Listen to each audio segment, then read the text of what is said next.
Hello Alec. First of all, thanks for all the great content you put out there. The poker community appreciates it a lot. Here's a hand I played that I'd like to get your and the community's comment on. The tournament was a $22 6 max tournament, and we were already in the money, but at a point where the payout structure is still really flat, so it is pretty irrelevant.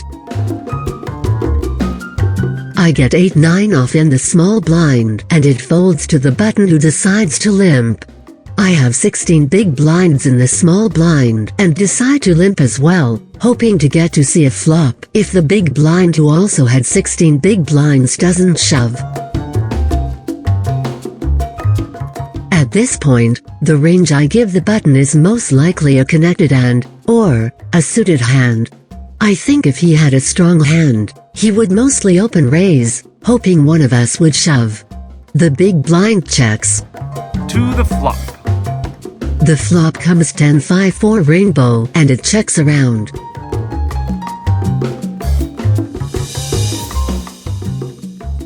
The turn brings the 9 of spades, which brings in a lot of draws, especially for the hands the button could have. My plan here is to check call a bet and probably call again on a brick river. However, the big blind now bets half the pot, and the button calls. I decided to call as well, as I don't think the button has me beat here very often, because he would have bet all his 10s on the flop. The big blind could easily also just be taking one stab at the pot or even bet worse, like 9-7, 9-6 or a 5 to see where he stands and to protect his hand. The river brings the ace of diamonds, and I am hoping that it checks around and I just win. So I check. The big blind checks as well, but the button now decides to overbet all in.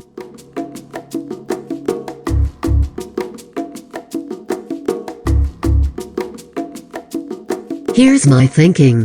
The only value hands he could have here are 2 pair. I don't think he is turning a 9 into a bluff here, as he has a lot of showdown value with that. So the only 2 pair hands that make sense are ace 4 or ace 5, which he didn't raise a preflop. He could also have plenty of draws that missed though, from 7-8, 6-8, Jack 8, Queen 8 and also all his missed flush draws. With a player behind, at first I thought I can't call. But I realized that even if the big blind had a 10, once I call, he's basically never calling behind here. So I end up calling and luckily win against 9-7 of diamonds, which I completely did not have in his range. I think my reading skills are usually pretty good, but clearly I was way off here.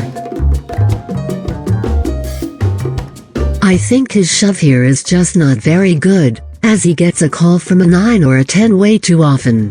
What do you guys think? Is this call too ambitious for my tournament life? I'd be glad to hear your guys' opinions.